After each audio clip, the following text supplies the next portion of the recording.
everybody. It is the Lawn Gnome, and of course, we want to thank you for joining us once again over here on That's Comical. And if you are watching this and it happens to be a Wednesday, happy new comic book day. No, your eyes do not deceive you. This is not the magic of camera tricks. I am actually at Andy's domain, joining him for our new video. Andy, it's actually really cool to actually be doing this in real time and in person in your presence. It is, and I feel pretty comfortable with it because even though we're doing it in the same room, I'm still looking at your face like this on the screen. Yeah, it's very comfortable. I'm very used to what we're doing. Yeah, because clearly I look like a complete wreck after being outside for a couple of hours in the freezing cold. I'm right there with you. It's all right. But anyway, we're really excited for today's episode because we had briefly talked about this when this show officially started on my own personal YouTube channel. We thought that it would be really cool to do a specific series of shows called character profiles, where we would actually dive into the world of comics and manga, of course, and talk about a specific character, whether it's a hero or a villain or a side character or an anti-hero, just a little bit of an in-depth idea of a specific character in these amazing worlds, and really give our own personal perspectives and what is it about these characters that we love so much. And Andy and I thought that it would be really cool to talk about a very specific character that a lot of people do know, but it had taken many, many, many years outside of the comics for this specific character to be taken seriously. And the man who did in fact get Batman stories read to him as bedtime stories when he was a kid, this is a character that showed up in many of those. And we're going to be talking about Batman's chum, Robin. So Robin has a very rich history. I believe he was introduced in the 1940s. And this is a character that has also gone through many different changes. At one point in time, or even 2 points at this point in time, it was not necessarily a male. Robin was also in the female persona. So, of course, we all hope that you enjoy this first episode of Character Profile. So if you do, don't forget to leave a like as well as a comment, because we'd love to talk to you. And if you are excited for everything else that is showing up on this channel, don't forget to hit that subscribe button and hit the notification bell so you're up to date with all of our latest content. So, Andy, tell me about your first impressions of the Boy Wonder. Yeah, so I guess it's an interesting question because the nature of us doing this is there have been so many different versions of Robin, right? So to me, and I'd imagine for a lot of people, to get it out of the way, Robin is Dick Grayson. Like that's let me just like set the stage right there. Robin is Dick Grayson. There's been a lot of different Robins and a lot of different writers with their take on the character, and obviously not just in comics, but as you alluded to, both in movies and like animated series, expanded universe type stuff. So there's a lot of different ways to approach Robin. To me, and maybe this is due to early impressions of Robin from particularly his early years, I think there's a lightheartedness to a lot of the character, which I think is not earth-shattering to say. That Batman doesn't have. I think there's a difference in stories that include Robin and stories that are entirely Batman focused that make him, I don't want to say him being Batman, I don't want to say more warm, but maybe more grounded. So I think that the dynamic with the dynamic duo is an interesting one because it allows writers to take a different take on Batman that lets them be, it lets him show a little bit more of a growth. And I keep coming back to not wanting to say warm, but I'm gonna just do it, a warmth to the character that there isn't in the more, I want to say, like hard detective solo Batman stories. Well, I think what's really interesting about Robin as an entity in the world of comics was this was also during a time when they were trying to really gear more towards children. Yeah. Obviously, I think this was definitely before the Comics Code was officially initiated, but Bob Kane, obviously, and Bill Finger, who created these characters, what they were trying to do with Robin was to create a young ward for Batman as the every child, to really see themselves alongside Batman and actually really feel that they were joining in on Batman's adventures through the eyes of this young hero who appreciates Bruce, admires Bruce, and wants to be like Bruce in every single way. So I just feel that the creation of Robin was, like you said, really trying to make it a little bit more of a lighter tone for Batman, but for the purposes of also trying to increase the readership, because at the time Batman was still a relatively new character. Yes. Yeah. And I think you're kind of nailing a little bit about why, in my mind, Dick Grayson is Robin, right? Because I think the version of Robin that you've gone to is one that's an aspirational figure that's learning from Batman, that kind of, you know, in many stories would idolize Batman, you might say, and is really patterning their own Caped Crusader career after Batman, albeit in a much more technicolor way. So I think, to me, that's Dick Grayson, is that Robin. Now, as someone who read or was read the old Batman story, so can you recall some of the Batman and Robin stories that were told to you? I'm sure, like we have definitely gone over this. You have listened to, and possibly eventually would read on your own, many of the Steve Englehart Batman stories. And that's also during the time when the Comics Code did in fact get enforced, and the stories got a lot more family friendly, a little bit campy, if you will. And that is when you got to see like stories like The Laughing Fish. That's exactly what I was going to say. All those great Batman stories. And I mean, it's a very different tone from what Batman is now and how it originally started. But yes, and Laughing Fish is actually the first thing I thought when you started talking about that. But yeah, I do associate the Robin character, and I think this is probably not unique to me. I do associate the Robin character with those kinds of lighthearted, campy, for lack of a better word, Batman stories. And honestly, I think that comes across in the way the Robin character has been used even to this day. I mean, like the way, well, I mean, the entirety of Batman Forever, right? Like, like what is Batman Forever? Like, why was Robin introduced in that as opposed to the Tim Burton films? I think it's because they were going for a very, very different kind of tone, and Robin kind of works with that. And I think that's because pop culture has that campy idea of Robin, which is funny because to us as fans and to people watching this who know the character a little deeper, we probably think of Robin, you know, Dick Grayson Robin, maybe equally as Nightwing Robin, if not more so at this point, you know? Well, I think what's really interesting is the fact that when I think about my first impressions of Robin, like I think about the Hanna-Barbera television show and the Scooby-Doo mysteries, and of course, one of my personal favorites, The Great Burt Ward alongside Adam West. I mean, you couldn't get more campy than the 1966 Batman show.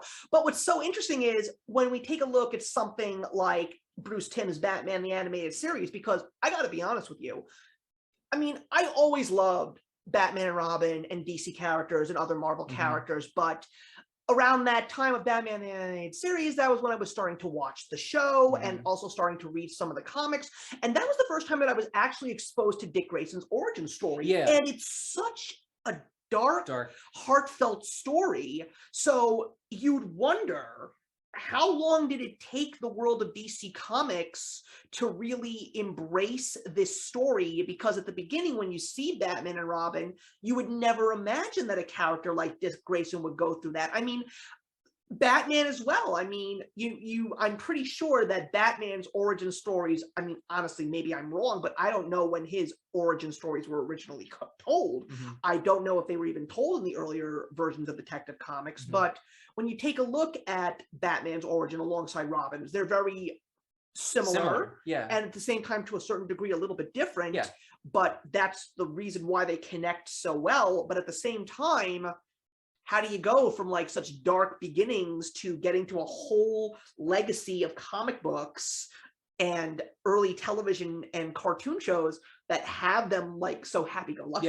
Well, it makes sense because, and I was trying to think, and I'm getting back to the point, but just a brief detour. I was trying to think of what like my first exposure to Robin, what story that would have been. And I think it probably was actually his first appearance and the story with the Flying Graysons and the mob hit. And, you know, I do think that's the very first story. But again, I'm not positive. I'm just guessing here. But, you know, like you're talking about, there is a similarity there with Batman's backstory, losing his parents, obviously.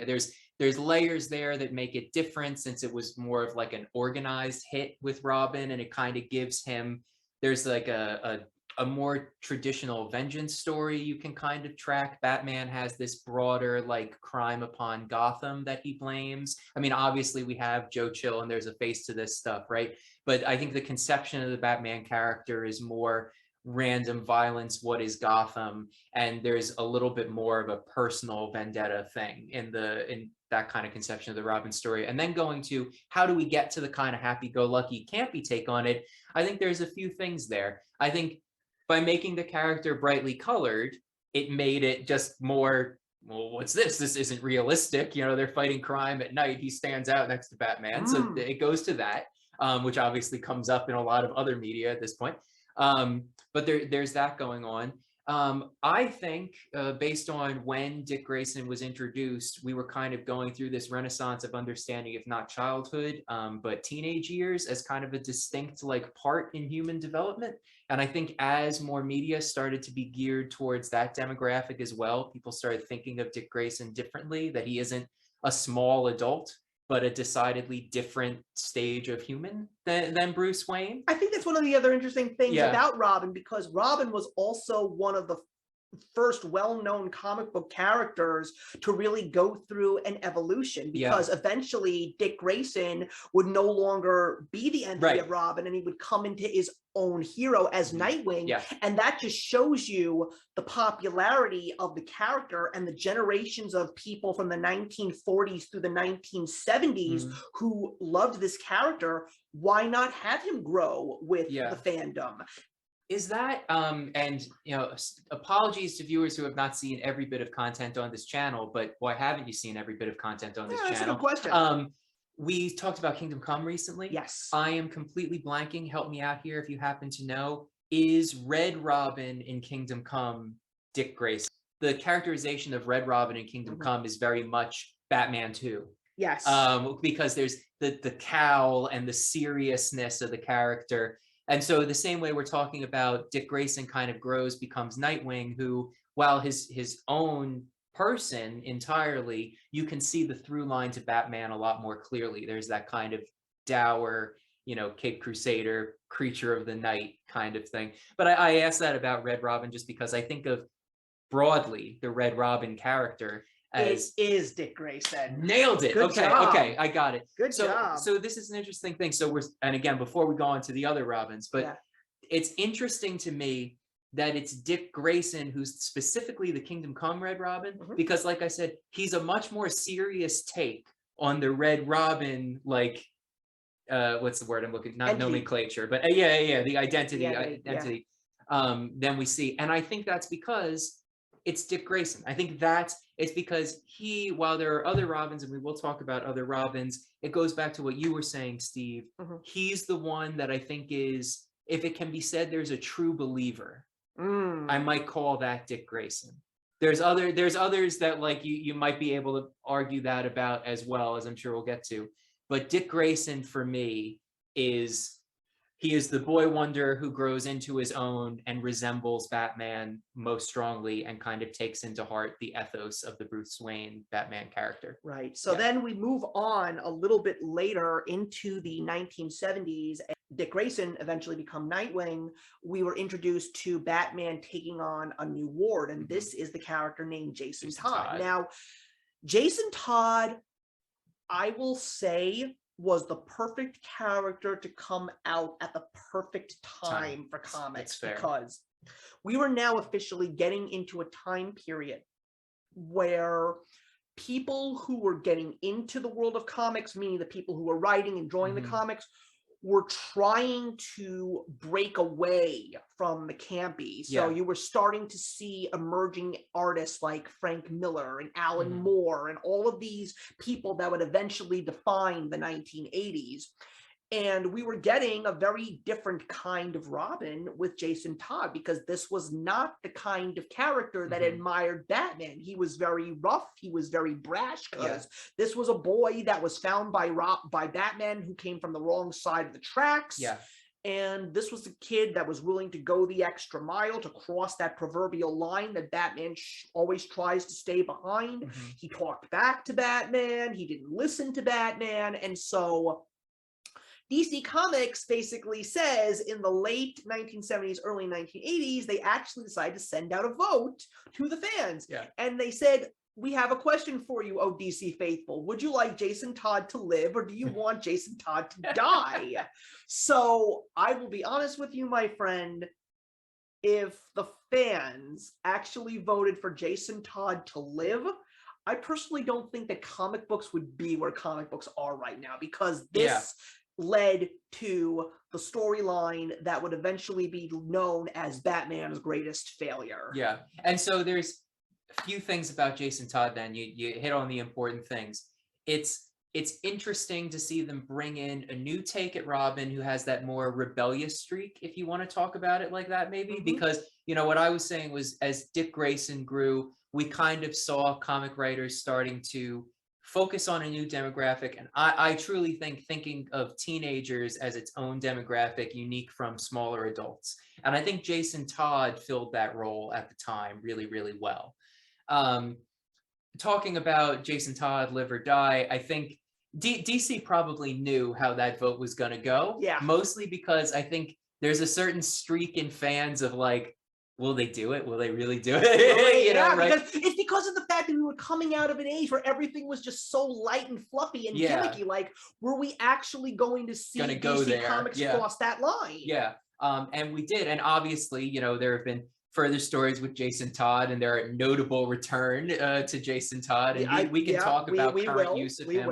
But like, I think that it was a really, Robin has really grown with the times around comics in a really unique way, and I think maybe Jason Todd is the most interesting for that, right? Because we've seen them wanting to almost go back to basics, to have a young Robin who has similar-ish or, you know, different origins, but like kind of wanting to do that reboot of the character and like give fans someone they know, but maybe it's a little grittier, or, you know, maybe it's a little more violent. He's got that more rebellious streak. He's different from Dick Grayson. And then we kind of fulfill that story by going all the way of, now we're going to kill him. Isn't that gritty? But you're right, that changes Batman forever. I mean, and to actually give this story to the hands of one of the great writers, Jim Starlin, that's what I was looking up. I wanted to make sure I knew who wrote it. A Death in the Family is a brilliant story. I mean, it's terrible to read sometimes because of what you see. I mean, like that iconic moment of Batman holding the body of Jason Todd all beaten and bloodied, and like, it's not just the fact that Jason Todd died, it was also the fact that we saw the Joker really go further than we had ever seen the Joker go in a while. Like the fact that he literally was, and that's the thing, not just the fact like, will they do it, but we actually see this boy being severely beaten by the Joker with a crowbar. Yeah, and that's why you're saying it forever changed Batman afterwards, and we wouldn't have comics as we do today without it. Because I think you're right. Beyond the Robin character, we would be remiss to not mention that was a big moment for the Joker character as well. Yeah, and referencing it as Batman's greatest failure, being something that remains to canon and fans think about, and definitely matters to Bruce Wayne. So yeah. And I think one of the best parts about this is, even in the darkness, you know, light will eventually show. Because of A Death in the Family, it wouldn't be until about a decade or two later where there literally was a bunch of fans that really do appreciate Jason Todd long after he passes away. So Judd Winnick comes along and in 2005 makes the story the proverbial sequel to A Death in the Family, Batman Under the Red Hood, where we see Jason Todd come back, and now he is this character, the Red Hood, which ironically is a take on Joker's beginnings. And I will still go back to one of the very first discussions that you and I had, Andy, the role of Jason Todd in Three Jokers, especially that first issue. That I think was a real treat for people who truly appreciate Jason Todd, and going back to that story of A Death in the Family and literally seeing Joker just go right up to his face and wave that finger and say, oh, you are more than what you think you are one of me now. It's like that was just a really nice treat for the fans, but a very powerful thing to watch, done by Jeff Johns and Gary Frank. And I mean, go watch our episode on Three Jokers, but I think that take on Jason Todd was so important because I think it gives a richness to the character that informs previous takes on him. You know, once you see that version of Jason Todd and read Three Jokers, I think it gives context and color to other Jason Todd stories, which makes it more enjoyable. Because part of what we were saying in Three Jokers and what I think we have to say about Robin is Jason Todd, cards on the table, I do still find a weird one. I don't think of Jason Todd as my Robin. I don't really think of him as one of the most important, but I care about the character now. There's great stories tied to him and unique stories that can only be told with him, like the moment in Three Jokers. Yeah. And so I think he is a very fitting character in the stories that he is in. And I'm glad that we had that take on the character. And not just that, Nightwing and Red Hood had their own titles. Yes. I mean, I don't think the Red Hood and the Outsiders is running at the moment, but Red Hood has had his own titles many times. Tom Taylor is currently writing Nightwing. It's apparently one of the hottest books that DC currently has in its arsenal right now. But it's really nice to see that these two Robins would eventually become that important in their own stories and as their own characters. So we cannot go forward to the next Robin in the storyline in chronological order without mentioning a specific one. And that, of course, is Frank Miller's creation of Carrie Kelly in The Dark Knight. Yeah, I wasn't sure if we were going to go with like... you're damn right. I wasn't sure if we were going to go with like the mainline Robins first and then be like, and then who are the other like takes on... Okay, so this is a key take on the Robin character. And again, kind of out of continuity, obviously, you know, the Dark Knight, but... Basically, everybody, here's the thing that you need to understand. While A Death in the Family actually came out 2 years after The Dark Knight Returns, it's really The Dark Knight Returns that is what really told the world of comics that, yes, we are going further down this darker path. We're going back to our original noir roots, especially with Batman. And the funny thing about Carrie Kelly is the fact that she sort of brings a little bit of Dick Grayson into a darker world. And the lightness of a Dick Grayson character, I think, too, because Carrie Kelly has completely different origins from from these other like Robins that we have talked about. This is literally just an average girl who is just like, Batman's out there, he's back, I think he's going to need a little bit of help. Yeah, and with, you know, disconnected, probably like druggy parents or something, but like that. With parents, you know, she is a young child in this gritty Gotham that Frank Miller is writing about, and she provides. It's funny that she provides the lightness Robin, which works in the Frank Miller story, and a little bit of Jason Todd in there too, because she does break the rules. She does, yeah, but in a good way. And I think it's a function of the Gotham that she comes from. And I know Gotham is always the gritty and the dark place of the DC universe, and you know it's not Metropolis, it is Gotham. But Frank Miller's take on it was obviously, especially at the time, notably dark, and she's a product of that environment while still bringing the lightness that is being a child. And once again, getting back to Jason Todd, one of the other things that we clearly have talked about before outside of this is the fact that we have seen some really dark Batman takes lately outside of the animated world, and yet we still have yet to see a truly great Robin portrayed in the films. The fact that Zack Snyder, all he could do was basically pay homage to the Jason Todd character in Batman v Superman and in Zack Snyder's Justice League, you know, bravo to him for doing that, but I still feel that we finally should get a Robin that deserves to be seen on the big screen. And that's the push and pull of the Robin character, right? You can see why a grimdark Zack Snyder take on the DC universe forgoes Robin, because there's kind of a knee-jerk reaction of Robin adds a levity.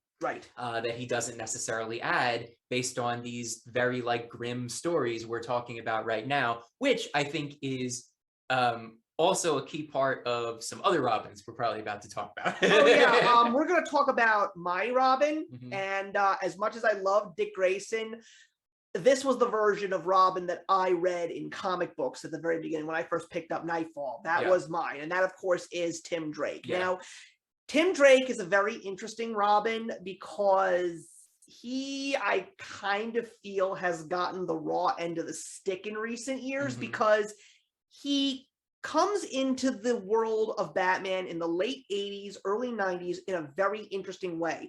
This is not a troubled kid. Hmm. This is a kid who comes from an upper middle class family, has great parents, Hmm. great education, but the thing about Tim Drake is he is brilliant. Yeah. And we call Batman the world's greatest detective, and there's a lot of stories that were written over the last few decades about, well, if Batman was ever going to hang up the cape and cowl, who in fact is going to be the next Batman?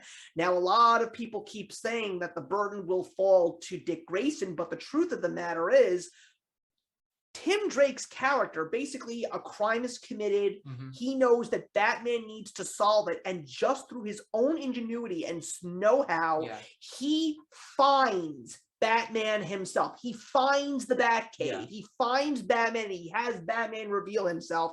And Batman, deep in his mind, is saying if there's anyone that's going to become the world's greatest detective, it's Hmm. going to be Tim Drake. Because I think that a part of the Tim Drake character that's really key, and like they even lean on, is that Tim Drake is not as good of a fighter as Dick Grayson or Jason Todd are. And I think that's like integral to the character. But you're right, the choice of introduction and how that all plays out, it's the detective piece that's most important. And I think based on the characterization that DC goes with most frequently and writers call on most frequently with Batman, it's that greatest detective thing that matters. And so I think that you're right that Tim Drake sometimes might get the short end of the stick on this one, but is an incredible character and mind. And that's how he's best written, is when he is the ward to Batman that is the one who is the critical thinker. And I'm pretty sure that Tim Drake was the very first Robin to actually get his own solo title in Yes. the 1990s. Yes, I am positive about that. And also in preparing for this episode, it unlocks the memory that I have the entire run of that Robin comic series. That is one of the probably the first comics that I read on my own growing up, because as I'm sure many kids felt, I felt like I could relate to a Robin character more than I could to a Batman character, which clearly the writers were correct in the original, conception of giving Batman a Robin, because they were right. Kids will like him.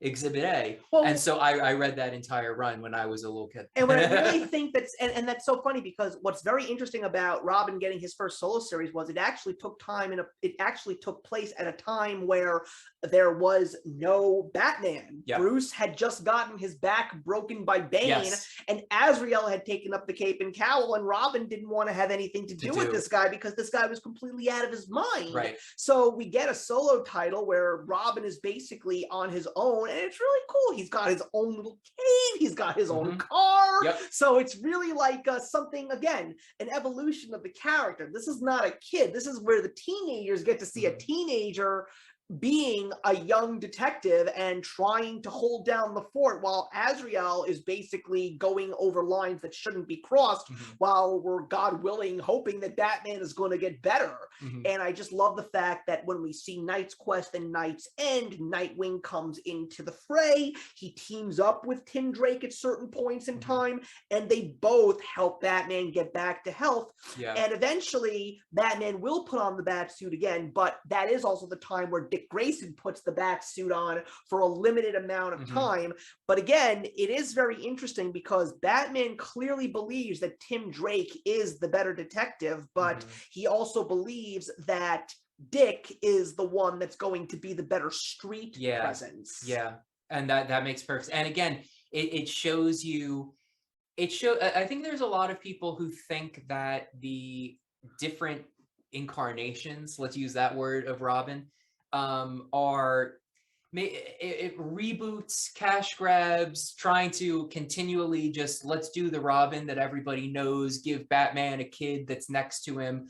But when you dig into these characters, they're all completely different.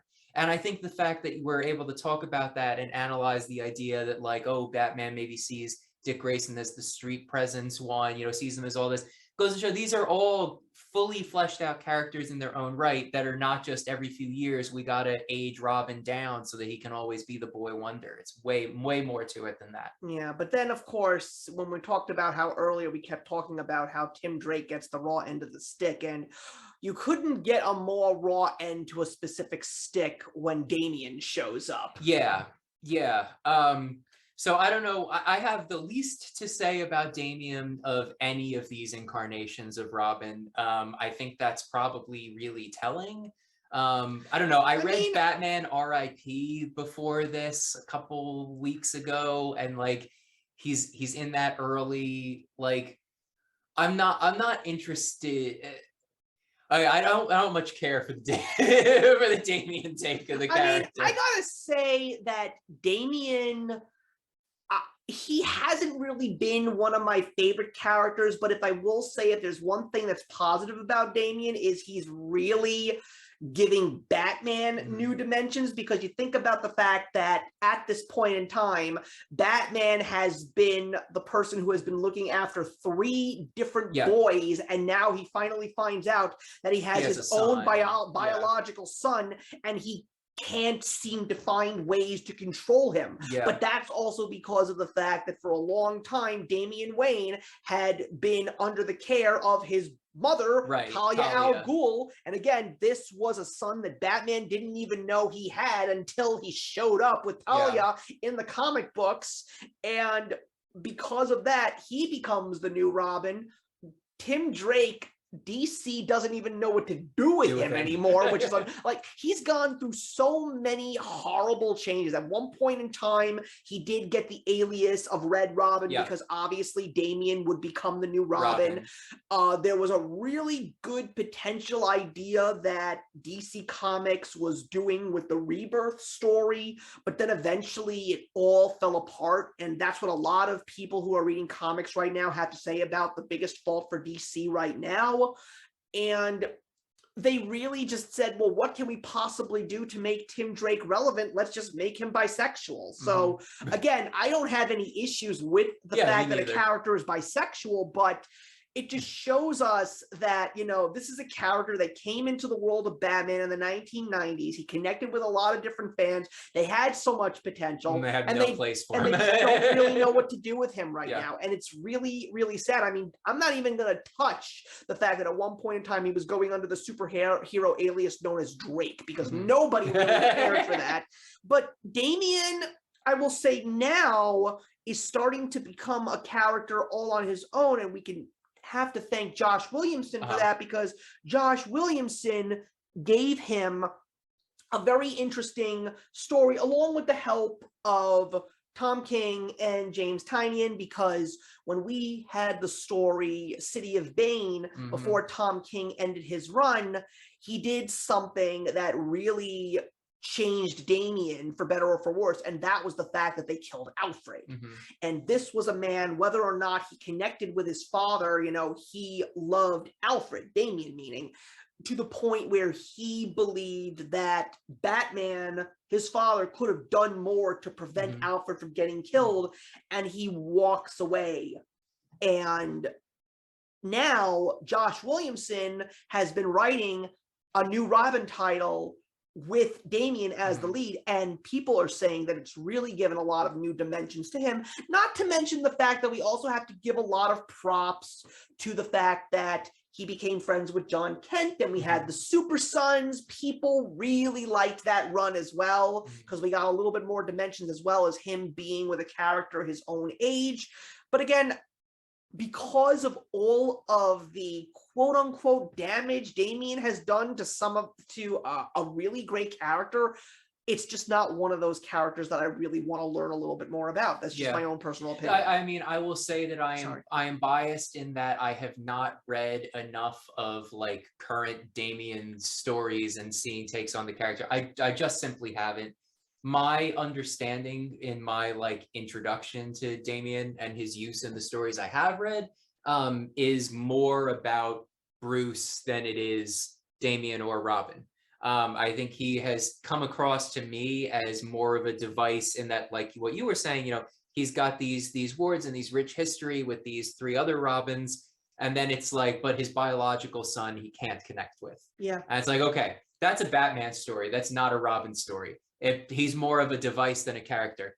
I say this with my lens into the character being pretty limited, and if there's people out there who strongly disagree because I'm supposed to be reading some newer key titles, I mean, that's just on me. I'm not avoiding them. I just don't have that in my background. Yeah, I mean, I will say that I liked what the DC animated movies did with Damian Wayne. I thought that the Son of Batman trilogy was very well done. I liked the Teen Titans movies that they did, Justice League Dark Apocalypse War. I loved what they did, but it was also just because of the fact that Andrea Romano just found this complete no-name in Stuart Allen to voice Damian. And I think that he gave this character a lot of dimensions, and I really did like how he went up with Nightwing, but of course, Tim Drake doesn't even exist in this world for some strange reason. But again, you know, I know that there's a lot of people out there that eventually have grown to love Damian. And again, I'm not saying that he is a complete saboteur, but again, that's what the writers wanted to do. That we can't fight that. And the idea of giving Batman an actual son is a really good test to Batman's character. Once again, saying that it's really more about Batman and less about Damian. That's the idea. Right. But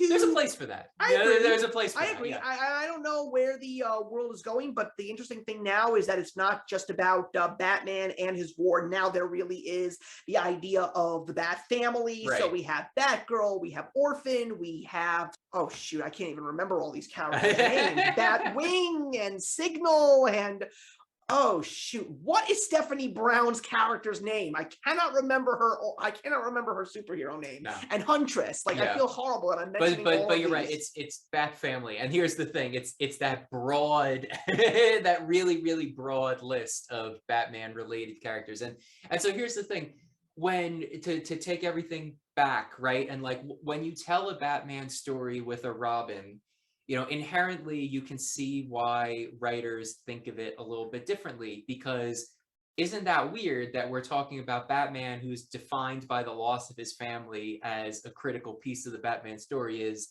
the Bat family. And, you know, please, you know, Steve, if you have more you want to say about Damian specifically, jump in. The one thing I wanted to say is this definitely makes me think, since these are the four major Robins. But there are other takes at Robin in other kinds of media beyond the comics that I think are worth mentioning a little bit. I'm thinking like, and how they're used. And when I think about lighthearted Bat family, I do want to mention the Lego Batman film, which is that polar opposite of what we're talking about. Batman is the loner and like their wards and they're like looking up to him, living up, trying to do that, but there's still like that kind of grounded Cape Crusader thing. That's a take on the Robin and the Batman family, which is truly the heartwarming, we're a family now. We got past all this stuff. You know, it's funny. But there's other ones too. I'm sure you have other Robins you might want to. Well, I just again series. Or... Well, again, if you were noticing me looking at my phone, it's because my facts were escaping me. Stephanie Brown's character is Spoiler, and that's what her name was. And I also forgot to mention Batwoman. So there's a lot of different characters, and it's also very interesting how they've intertwined all of these characters, like Tim Drake and Stephanie Brown had a relationship. So did Barbara and Dick. So did Barbara and Bruce. Was Stephanie Robin for 5 minutes? She might have been. I think Stephanie might have been Robin for 5 minutes. It's a bad family. I will definitely say that one of my favorite interpretations in regards to outside of the comic books, I really appreciated what they've been doing with Young Justice. I loved seeing Robin start out as Dick Grayson. Become Nightwing. Tim Drake would end up being the Robin, but they still acknowledge that Jason Todd did put on the Robin suit for a little bit of time. And they did include more of the Bat family. So Batgirl is there. She's Oracle now. And they do have Spoiler. They do have Orphan. So I really appreciate what they're doing with these characters. And I will also say, I have to do this now, even though we're going to be talking about this a lot in the future. But I would like to say that if you are someone who has not read any comic books and really want to see a great story about Robin, pick up, it just finished, read Jeff Lemire's Robin and Batman. Both of us have read it. We haven't talked about that series. We'll probably devote a little bit more time to it specifically, but if we want to go into the idea of what are like great Robin stories, I know along the way we kind of talked about key moments in these characters, but I gotta tell you, Robin and Batman, and for the record, I've read 2. The 3rd just came out, so you know when we're recording this, and I've got a copy of it in the other room. But I'm already willing to say that it's one of the best Robin stories I've ever read. It's fantastic. I love how they really make it dark and yet they make it lighthearted all at the same time, especially that second issue.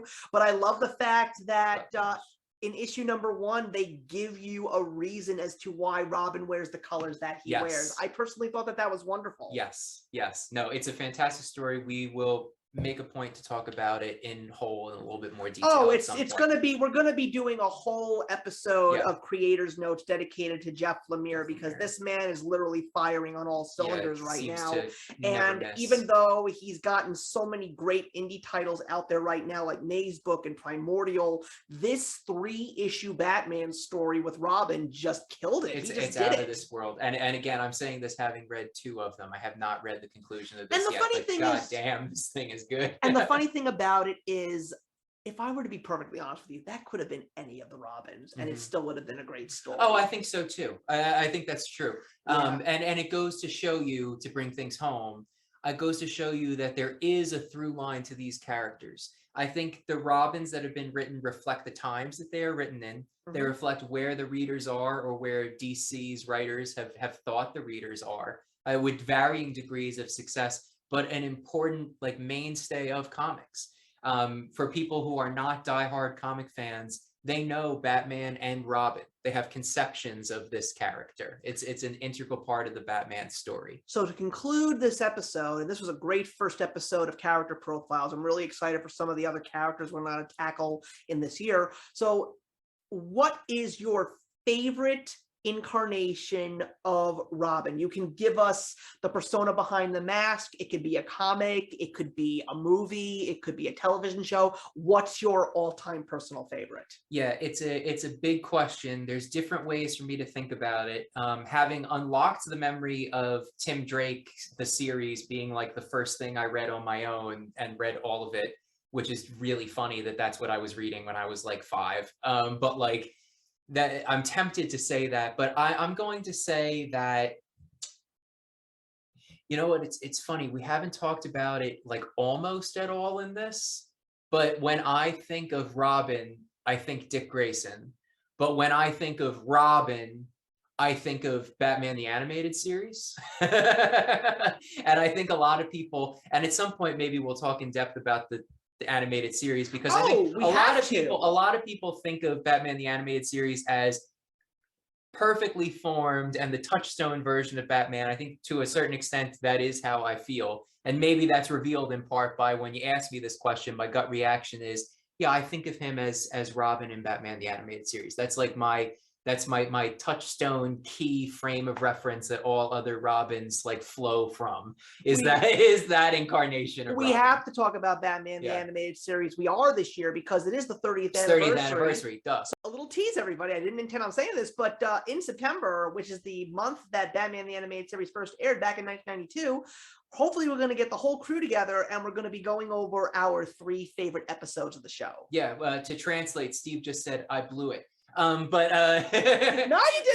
But yeah, so I think that would be my answer. I'm really curious what yours is. You want to know what's kind of scary?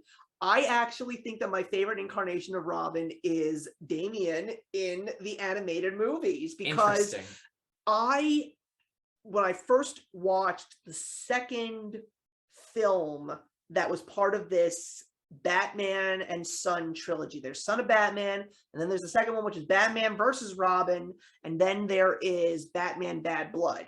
So when I first saw Batman versus Robin, I didn't like it, but every single time I watched it, it got better. This was sort of the animated world's take on The Night of the Owls, which is one of my favorite Batman stories, written by Scott Snyder in the New 52. It's a very interesting story. What I really appreciate about that movie is it really dives deep into Damian's character, because he knows at this point in time that he and Batman just can't seem to see eye to eye. So another entity in Talon shows up and says, I know you want to cross that line. Join me and you will cross that line. But he keeps thinking back to his dad, and he knows that his dad means well. So the question really comes on to him, and it really builds up his character. Should I or should I not cross that line? I don't care about what my dad thinks, but what kind of a person and what kind of a hero am I going to be if I cross that line? And that's why, if you haven't watched Batman versus Robin, I highly recommend that you do, because that is a fantastic, fantastic film. Would you, thinking about like key Robin stories, if you were a new comic fan, and this comes up a lot when we talk about like key like story arcs and stuff, and you were trying to point someone to a story to try to understand the character, just preview here. I think at this point, I'm tempted to say it would be Robin and Batman. Yes, it's Robin and curious, Batman. Okay, I was curious if you felt the same way, or if you had another answer. Well, it's okay if it's a different. But no, it's funny that but you that's say my that. answer now. It's No, just my answer. It's funny that you say that, because it's like I was saying to myself, if someone wants to read Batman for the first time, I don't think I would have that person read The Dark Knight Returns first. No, honestly, Robin and Batman is a great way to learn about Robin and Batman. Yeah, and it's a great story, because I think it's one that works because it leverages the dynamic of the characters, but in a way that is rewarding to longtime fans, but accessible to new fans. I think the key dynamic is the like faux father-son dynamic in it, right? And so I think that lands whether you're intimately familiar with the characters or not. I mean, look, people in the comic book community here on YouTube are raving about that story. I mean, there were a whole bunch of them that were basically saying that they were so angry about the fact that it was only going to be 3 issues long. Like, everybody was hoping that Jeff Lemire would have sent out a tweet saying, oh, don't worry, everybody, there's 2 more issues left. But no, it's done. And as someone who's already read all 3 issues, they tied it all up in a nice little package. But yes, it was really sad to say that this one is coming to an end. But there's so much rereadability. Like, if you never read another Batman comic in your entire life, that's the only one that you would want to read again and again and again, especially that 2nd issue. Steve, you can cut this if you want, but I started chuckling because all I could think is in a neat little package. Like, anyway. Hey, look, the fact that I haven't found a way to bring up a superstitious cowardly lot is a miracle. Yeah. But yeah, so that's Robin. Yeah, that's Robin. That's our overview of Robin. That is our first character profiles in the books. We'd really love to hear in the comments, who's your favorite Robin? What's your favorite incarnation of Robin? Is there something that we might have overlooked? Because that's what we're here for. We're not the biggest comic book experts here, but we're at least a guiding light for people who just want to get to talk about some of their favorite characters. So thank you very much for watching, everybody, and we're looking forward to seeing you in the next one.